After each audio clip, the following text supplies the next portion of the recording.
que estén súper bien. Voy a dar unas indicaciones con respecto a la interpretación simultánea. En la parte de abajo, derecha de sus pantallas, van a ver un mundo.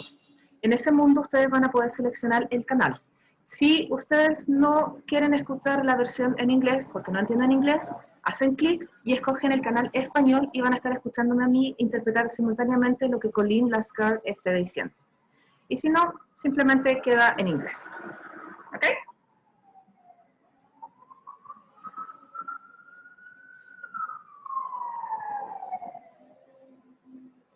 Ahora me van a asignar los controles de interpretación.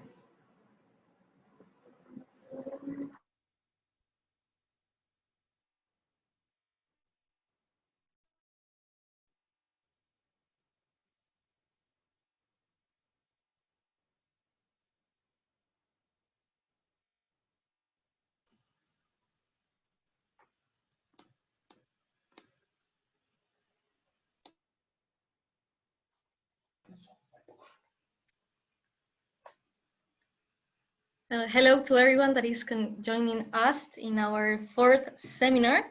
I'm going to repeat some of the instructions that Gloria previously said. There is like a globe under the menu tool, and then there you can change the audio to English or Spanish. And in Spanish, it's going to be Gloria interpreting this talk.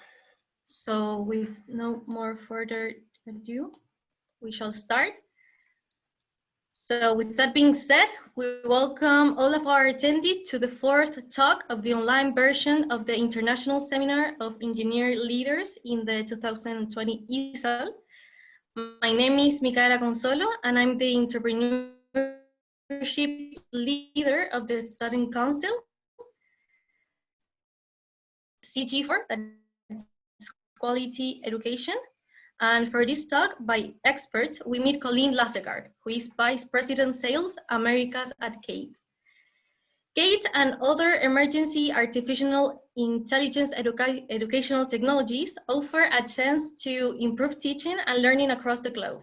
Using camera-enabled digital pen technology, KAIT is the world's only IA platform for online and offline education for K-16.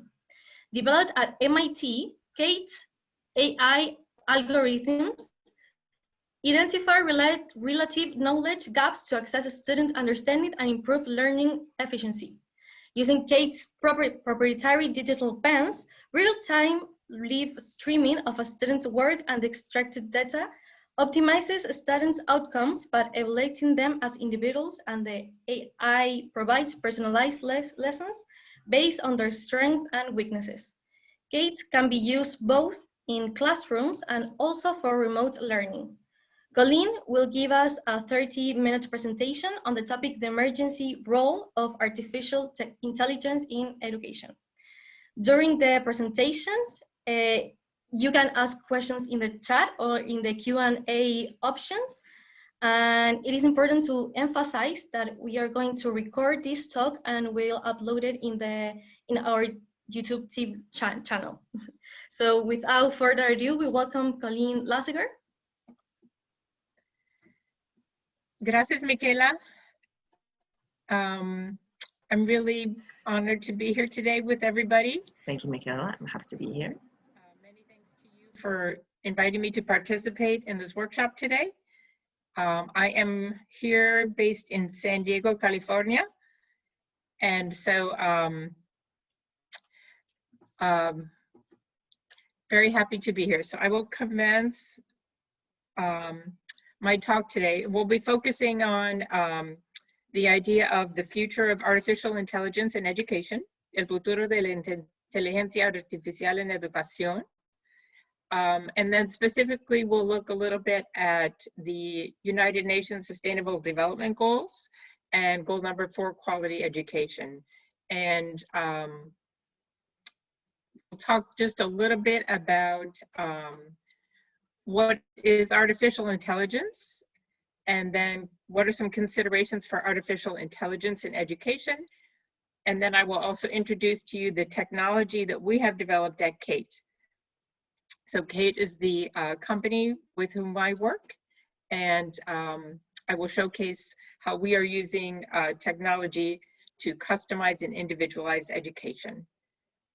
So, so what really is artificial intelligence? So we hear this term a lot nowadays, machine learning, AI. So what does it really mean? There are many different interpretations. There's many different definitions. And in this case today, I think two key components that are pertinent for quality education would be, number one, autonomy. And that would be the ability to perform tasks in complex environments without constant guidance by a user. And the other very important piece would be adaptivity. So this would be the ability to improve performance by learning from experience. So the AI in this sense would look at someone's behavior. In this case, it would be their homework, their test taking for a student, and then learning from that and customizing that experience for each student. So something very important is, are there solutions in AI that will actually improve teaching and learning? So the key point is not just to have something that looks interesting with AI, but what can we look at that is actually going to improve teaching and improve learning for our students, to help our teachers with something that is actually going to facilitate them teaching, and then for our students, something that really truly will improve what they are learning and how they're learning. So some of the considerations that we look at KAIT and other groups that are looking at education, artificial intelligence in education, these are some of the considerations we look at. Is it safe? ¿Es seguro? Are the students going to be harmed in any way, either by technology? And then with that would be, are we protecting the student privacy? So how invasive is the technology? And so there are protocols that are being developed to ensure the students' privacy continues to be protected. And in this day where we have so much remote learning, that is extra critical because students are logging on from their homes and not just in the classroom. Another consideration for education is it cost prohibitive? How expensive is this? And will it really bring a return on the investment? Because some of the AI tools that are out there might be extremely expensive because they're new and there's a lot of R&D that has gone into creating them. So we need to ensure that anything that we're offering in the education field is cost effective. Another really important component would be, how easy is this for both the teachers and the students to adapt to?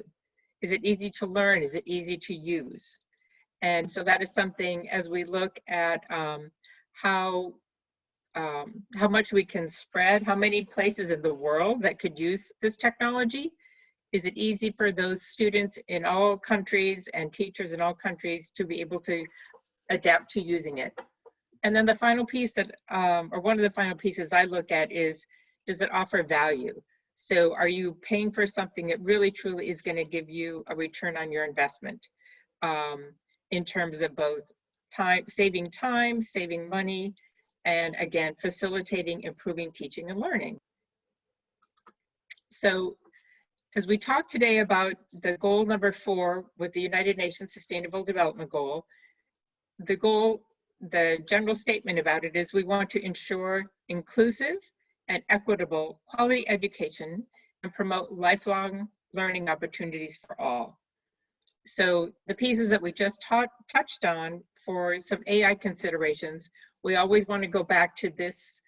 I really like this statement from the United Nations because it really addresses equity, but it also addresses what are the skills that students are learning in school that will take them throughout their life. So the lifelong learning opportunities is a very key component. So we can step over now to KAIT. KAIT is the main product for our company. Our company is called Knowledge AI. And KAIT stands for Knowledge via Artificial Intelligence Technology. And we are focused at this point exclusively on K through 16, so kindergarten through higher education, through the university level. We were founded just a little over a year ago, about a year and a half, and we are truly a global company at this point. We have done a lot of our trials in Seoul, South Korea. Our CEO is from Korea. We have headquarters in Stockholm, London, Singapore, Lisbon. Lugares en Stockholm, London, Singapore, Lisbon, Jordan. En Estados Unidos tenemos Boston y San Diego, California. And of course, adapting to this remote working environment fairly smoothly. So where does our research come from? So KAIT's research base is at quite a high level. So we are heavily anchored in MIT, Massachusetts Institute of Technology, and also at Harvard. So some of our AI scientists are really of the top quality in the world globally. And I'm always happy to share more about that research at any time. So now we can dig a little bit deeper into exactly what are some of the considerations that we look at with machine learning and our AI algorithms at KAIT. So these are some of the basic points from which we are approaching providing this technology. So one problem with education right now is that students are naturally inclined to study materials that they already know. So in terms of efficiency, students who are studying the topics they already know is basically a waste of time. So it's not a one-size-fits-all. To give every child in the classroom the same material to study is not the most efficient. We need to customize for each student what they know and what they don't know. So at the same time, students who are struggling with topics that are beyond their comprehension, giving a student's level may also be a waste of time. If we're giving homework or testing to a student who has no comprehension of the material, that is also a waste of time. We need to adjust it to meet each student where they are. AI technology can change this dynamic and provide individualized education without disrupting your classroom lessons. So this is the essence of our approach at KAIT. Let's look for efficiency in education. So I'll talk a little bit right now about what are the underlying technologies. So basically the key point is we enable digital data from analog writing. So we use a KAIT Smart Pen. I will hold this up to my camera. And this is our KAIT pen. And I will dig a little bit deeper into why using a digital pen captures data in a way that is unique. So I'm going to step aside a little bit and look at some of our underlying concepts. So I'm not sure how many of you are familiar with the Alzheimer's clock test, el test de reloj. This measures cognitive ability. So let's say someone has had a brain injury or a stroke, and they're meeting with their neurologist, and the neurologist will ask them to draw a clock. If someone has normal cognitive ability and they were asked to draw the clock at 20 minutes before 4 o'clock, they would draw the normal one on the top. If they have moderate cognitive impairment, they would draw one of the clocks in the middle. So if they have severe impairment, they're not able to draw the clock at all. Now, the same person that might be able to point at a clock on their laptop on their screen might do it correctly. But when they are asked to actually draw the clock, the brain works differently when you are writing something. This is actually a photograph of my own mother who had a stroke a year ago, and she was unable to draw a clock. And I was meeting with her neurologist, and he explained to me that she could touch the laptop and point to the correct clock, but when she had to draw it, her brain could not make that connection pen to paper. So the brain functions very differently when we take pen to paper, and that gives us a better insight into how a student might be learning. They might be able to work on their computer, their laptop, but when they're asked to actually write something out for a test or homework or do some kind of writing, their brain might work differently. And this gives us like an X-ray vision into a particular student's abilities, a learning challenge they might have, etc. So this is actually a photograph again of my own mother. She's doing great now. But this really helped me understand when I joined KAIT the essence of what the technology is based on using the KAIT pen. So this is just a snapshot of these are proprietary pens that are exclusive to KAIT. And so these pens capture data about 75 times per second using a camera and a memory chip. So it can collect time data, how fast a student is writing, if they're thinking a lot, how much they're pausing, their oscillation, their stroke count, etc. So this is sort of the main piece of tool. And the reason we call it offline education or online is that a student can be using our KAIT pens and not need to be connected to the internet. So eventually it will get uploaded to the cloud, but to start out with, they do not need to be connected. So let's see. So what do we do with the data? Once we use the digital pencast, once the data is captured with the student writing, what do we do with the data? And how does our AI, how does the artificial intelligence help us use this data in a way that will benefit the students and benefit the teacher as well, so they can understand their student better? So we collect the data, we will analyze the data, and then we will leverage the data to come up with individualized instruction. So this is kind of a screenshot of a student solving a mathematical problem. So if you look up here, you can see that this particular problem, it took the student 1 minute and 37 seconds to complete the problem. And the amount of time they took to think about it was 58 seconds. And so as a teacher, I can go back and replay a video of exactly how the student worked out the entire program, the entire problem. So we have a playback of the student's writing. It's like a little video that shows every single stroke the student made. So for example, in a mathematics class, the teacher could see exactly where the student made their mistake and how many pauses they had, how much time it took them to think about it. So we take all of this data and then we can analyze it. So it's really quite fascinating to see this because you can capture what a student is doing and thinking in a way that has never been done before.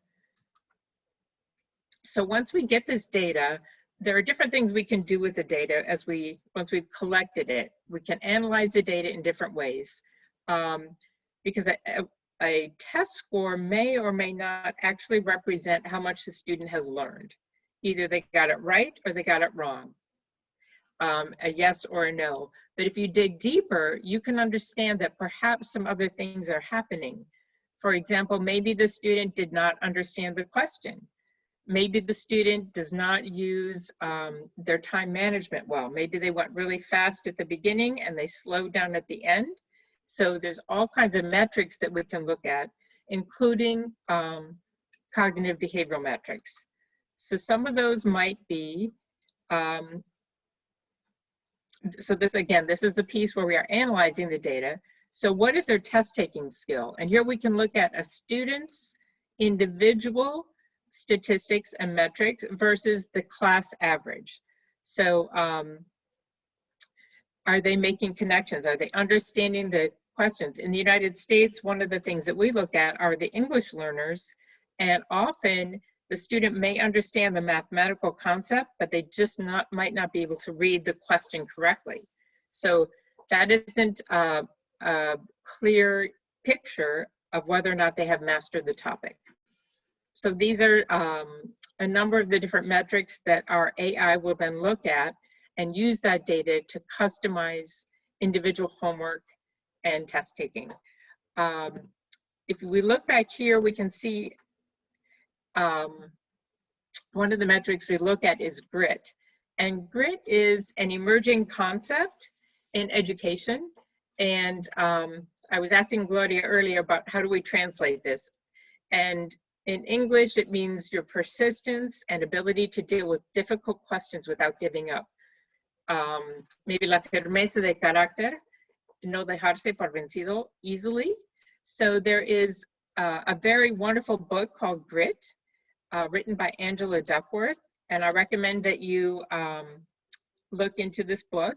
We based some of our research on this concept of grit.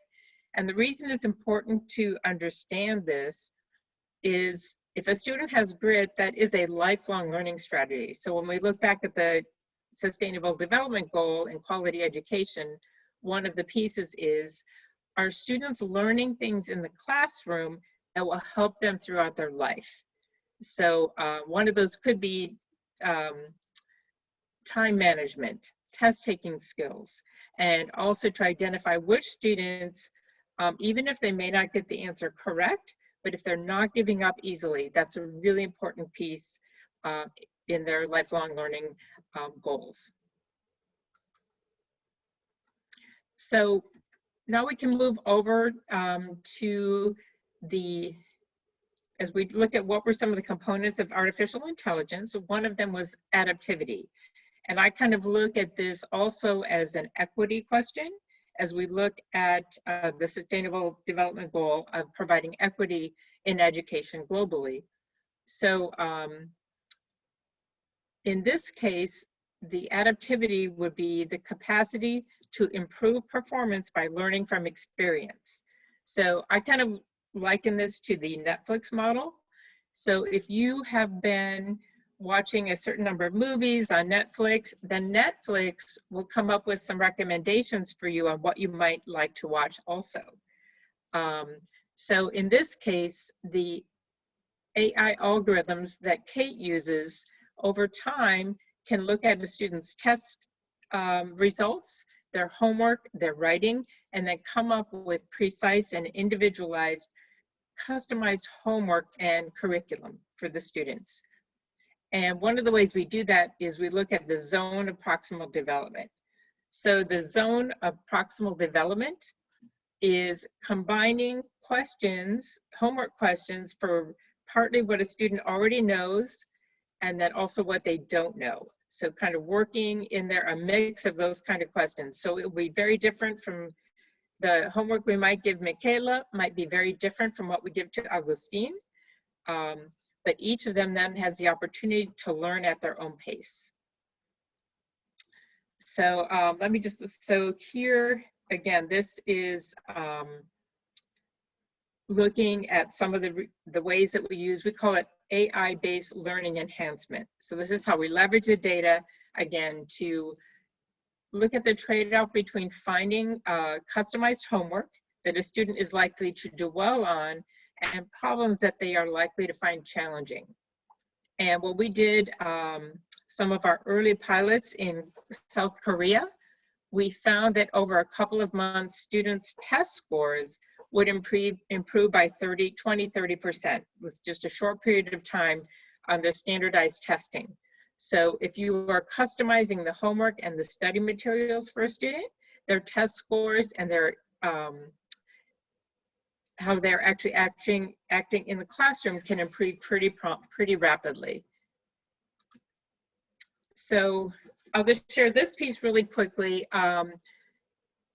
Since the coronavirus happened last March, because our technology is used mostly with students in the classroom, they're using the pen to capture the data as they're taking their tests or doing their homework, we had to shift gears and come up with a remote learning solution. So we are just about to launch KAIT at Home. And this will be two-way remote learning. So the students will have their KAIT pens at home, and the teacher will be connected live to the students. So I'll just show a couple of slides on this real quick. So this way the teacher can see exactly what the students are each writing, and the students can see what the teachers write. So we will combine it with our own video conferencing and to ensure that the student who is participating in the class or taking the test is exactly that student. And then the teacher has a much better insight into if the student is paying attention, how are they learning, etc. So these are just some mock-ups of what it would look like. In this case, it could be used for tutoring. On the left, you have the teachers writing. On the right, you have the students writing. And then you can see which students are logged on. And here, again, it's not just the student that the teacher can see the students' faces. The teacher can actually see exactly what the student is writing on their KAIT paper notebook using the KAIT pen. So this can provide a lot of more accurate teaching and learning. This can also ensure that students have equity across their ability to participate in the classes for remote learning, distance learning. So one thing I also wanted to mention that we are nos da muchísimo gusto que entre las primeras escuelas en el mundo, uno está allí basado en Chile. So we are working with el Colegio Los Cipreses that is funded and sponsored by AgroSuper.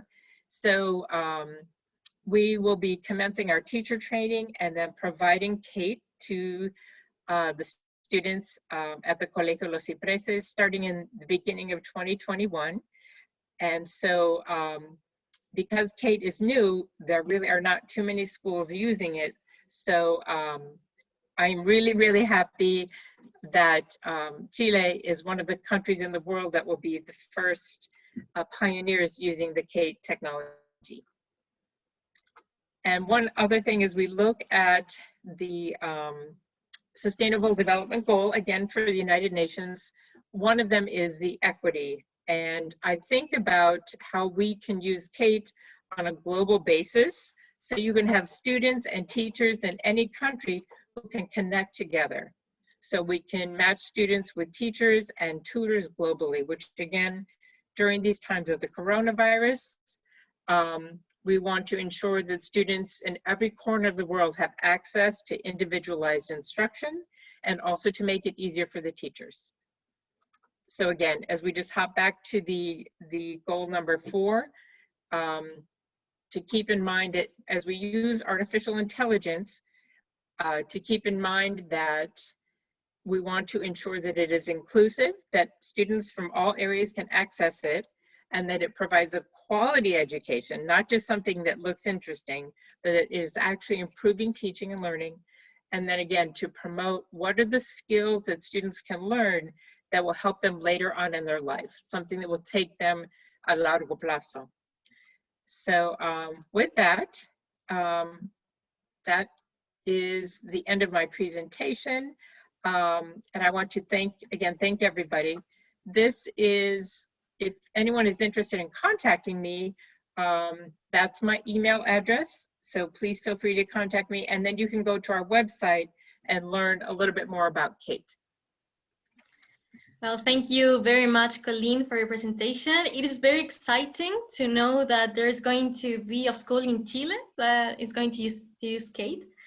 So next, we will start with a round of questions. As I told you before, you can send us your questions in the Zoom chat or the Q&A option in English or Spanish. So let me see. There's already a question that says, what is the real capacity of teachers to analyze and use the generated data?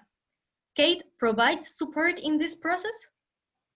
Yes, absolutely. So there is a teacher dashboard that is very easy for the teacher to use. Let's see if I can pull it up. And that will help the teacher interpret the data. The customized homework and individualized instruction is automatically generated by KAIT. So the teacher does not have to do any work there. It's just really based on making some clicks. But the teacher can go in, and it's a very easy to use dashboard. So they can look at the classroom as a whole.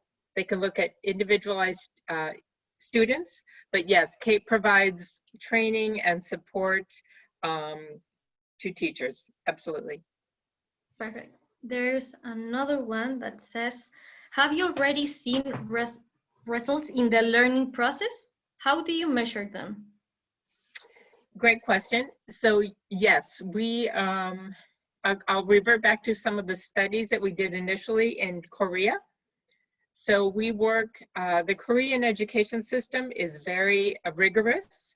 So students will go to school for 6 hours, and then they have a break, and then they have after school programs for another 6 hours or so.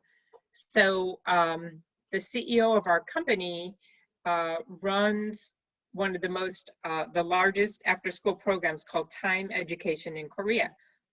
So we did some of our early pilots with those, and just after a couple of months of using KAIT 2 or 3 times a week, whereby there was customized homework and customized tests, the test scores went up 20 to 30% per student. And this is with their standardized college entrance exam testing. So some of our other pilots have been in the United States, and we have seen, one of the things that I like is students are very excited about this. So they are learning not only about themselves, they like to see their own metrics, but they're understanding the concept of artificial intelligence at the same time. So I was at a school in Florida, and there were students who had just moved to the United States from Venezuela, and they were in 7th grade, and they were so excited. They called it the magic pen. So, so in that case, we are early. We are writing research papers with MIT and Harvard to analyze this more. But everything we have seen so far is that the teachers find it easy to use, and the students love it. So that's great. There is another question of Connie that says, what type of software needs to be considered for a school community? Great question. So it is basically everything is in the dashboard. There is no extra software needed. So if you sign up for KAIT, you get your own account to log into, but there's nothing else to download. You just log into the KAIT dashboard, and it's very straightforward. And with our new remote learning, the video conferencing will be integrated. So you do not need to use Zoom and KAIT. You can just use KAIT. Perfect. And another says, what was your inspiration for creating KAIT? Great question. So, so I think the entire team, and especially our founder, our CEO, who is Jun Hee-won, he is from South Korea, was looking at the concept of education globally, and we have a teacher shortage in the world.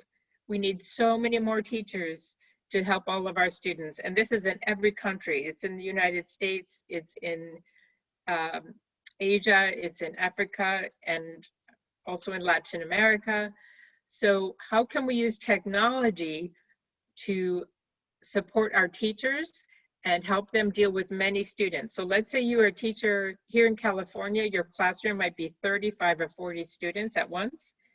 It is really difficult to understand each of your students and provide them with quality teaching and education. So if technology can extract data and help this teacher get to know their student much faster, then they will be able to help their students on an individual basis. So the inspiration really was finding a way to, again, capture technology that would enable more students to have customized education. And we think that over time, one thing that will be very important is to help our teachers understand how to analyze data, how to use data. That I think our teachers will start becoming data scientists as much as they are teachers. So education will continue to change, and if we use technology in the right way, it will be better for everyone. And then now the consideration with the coronavirus, we don't know how this is changing education for the long term. So maybe students will be remote for many years, or we might have a hybrid solution. We're remote and we're at home and using tutors. So KAIT is really good for any tutoring, any after school supplementary work for a student as well. Perfect. And in relation to remote education, do you think this work is much more personalized and efficient than face-to-face classes? So I think the face-to-face is always better, right? Yeah. We're human beings. We want to be near each other and face-to-face. But that doesn't mean we can't try to find ways to make remote the best that we can. So we do know, even here in the United States, let's look at Los Angeles. The Los Angeles School District is 500,000 students, 500,000 students. And during the beginning of COVID, 30% of the high school students never joined a class online. So that is a very difficult statistic. And so a lot of students are falling behind. So with KAIT using a remote version, it's one of the ways we can try and keep the students engaged and make sure they're joining and understanding the material. And when school is off for the summer session, we talk about the summer slide. So the slide is how far students go backwards in with their learning when they're on vacation for 3 months. I'm not sure what the vacation time is in Chile, but like a month, 2 months. Okay, and here it's 2 or 3 months depending. But now there's a lot of research on the COVID slide. So how much students are falling back even 1 or 2 years of schooling, and this is where the equity piece comes in. So students who have a higher socioeconomic standpoint might be able to hire a tutor, or they might form their teaching pods with other families. But students from lower income communities do not have that ability, and they might not even have access to Wi-Fi. So we have all of these considerations. So from my point of view, anything we can do to support all of our students, and this is the equity piece, is very critical for providing education so we don't lose these students. It's such a precious time for them to stay engaged. Yes, that's true. And another student says, which problems have you encountered in trying to promote innovation in schools? Have you found resistance from teachers? So that's a really great question. So yes, and I've been in educational technology for a while now. You will always have some teachers who have no interest in the technology, and that's okay, because we have teachers who are doing a great job. However, there are many, many teachers who are hungry for new technology that will help them with their managing so many students and learning more about their students and customizing homework. So we have partnered with innovators, right? We have partnered with teachers and school principals and districts that are at the forefront of adapting to new technologies. And even with our school at Colegio Los Cipreses in Chile, so we have some very innovative people there. And so that is what is exciting. And we think over time, as teachers can see that this is easy to use, it helps save them time, because KAIT will auto grade the testing. So the teachers no longer have to spend time grading, does grading translate? Correcting the exams and coming up with the homework. So we believe that over time, when teachers see this as more efficient, we'll have some people adapting. But yes, we definitely encounter some resistance. And Claudio asks, how have you defined the ethical limits of your technology, and how are you ensuring that you don't trespass the limits of private and useful information? That is a really good question and very, very relevant. And it is something we look at very seriously. So in the United States, we have the FERPA laws, and those are the federal laws regarding student privacy. And then we also have another layer, which is the COPPA, C-O-P-P-A, the COPPA regulations that protect children 13 years of age and younger. So before we released this, we made sure that we met all of the standards for the Student Privacy Act. So those are something you can find online. In addition to that, you know, when we do our training and when I do my presentations to a superintendent or a teacher or a principal, we explain to them all of those layers of privacy and protection. And that is really important because there are some technologies that are coming out that are invasive and will perhaps compromise some of the students' privacy. But for our company, that is something we paid attention to from the very beginning, were those considerations. Perfect. There's another one that says, is this focus to be used in only private schools or also public schools? What is your client segment? Yep, everywhere. It can be used for university, it can be used for tutors, private schools, public schools.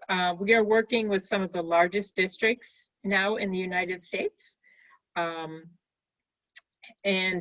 yes, it can be used also for what we call professional development.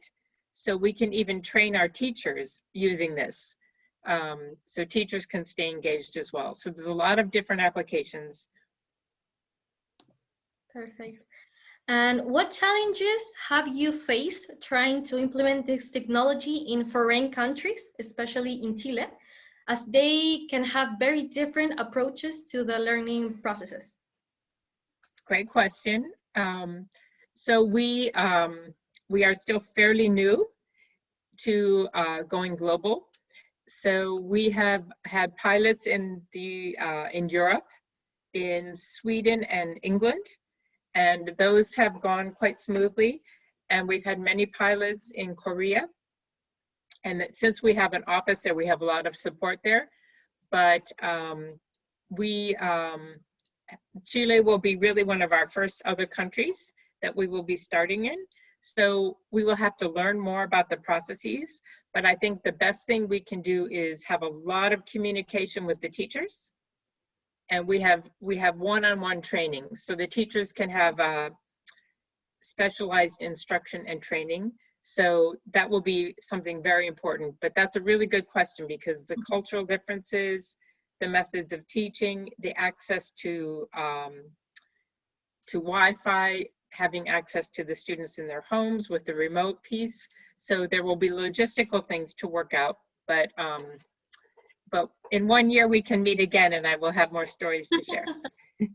That's right. And how did Colegio Los Cipreses manage to access this technology? How they find it? So it's a very interesting question. So our United States headquarters is in Boston. And so we met Fernanda and Ximena from Chile Mass. And so that was a connection to, they had some contacts with El Colegio Los Cipreses and then AgroSuper. So we met with them in Boston, and then we've been having online meetings ever since. So that was a connection. So thank you to Chile Mass. Perfect. And there's a last question that is there a possibility for students that are not literate in technology to fall behind? Wow, that's a good question. So yes and no, it depends on what their discipline is. I mean, technology is such a broad term, right? So there are many ways to use it. You know, I know of some programs in different countries in Africa that have some really advanced technology because of different organizations that are supporting that. So yes, I think globally, and even looking at the United Nations programs of making sure there's access to technology with computers, laptops, smart devices, connection to the internet, and even power, electricity. So all of those things need to be taken into consideration. But I think as we move more toward even sustainable energy, that will help with solar and wind, can help get connectivity using that electricity. But yes, I think, you know, we already saw this as a challenge before the coronavirus hit. And now I think it's even amplified. It's even more difficult to make sure that students everywhere have access to technology that will improve their lives, improve their learning. Yes, that's very true.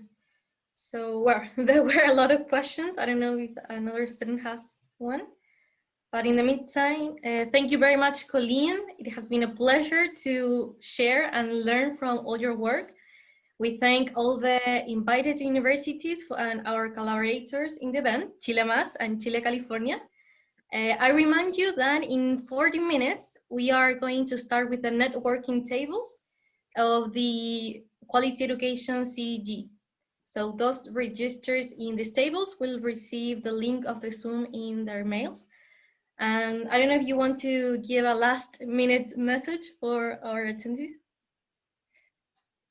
Sure. Again, thanks to everybody for inviting me to partake in this. I hope maybe in a year I can fly to Chile and meet you in person. So that would be the goal. But yes, I think the country of Finland offers a free course online called The Elements of AI, Los Elementos de la Inteligencia Artificial, y es gratis. So if you Google Finland, a Ministry of Education, and it's an easy to take course online, and it covers all the elements of AI. So I think that would be a wonderful thing to look into if this interests you. I took the course myself, and it just kind of covers all of the basics because there are so many different ways to talk about artificial intelligence. And as we focus on education, how do we, again, make sure that it's safe? How do we make sure that it is offers value and really does improve teaching and learning? So that's one last thing I'll offer. It's a good message. And everyone is welcome to email me or reach out to me. I'm very happy to continue communicating with anybody. Perfect, thank you. Well, thank you very much all for your assistance with the entire ISEL team. We hope that you like and that you continue to enjoy and learn from all our remaining exponents of the following days. Remember to check our website, isel.inc.us.cl, and our Instagram, ISEL to follow the information of the event. We hope to see you at the networking tables in 40 minutes. So that's all. Thank you very much. Thank you.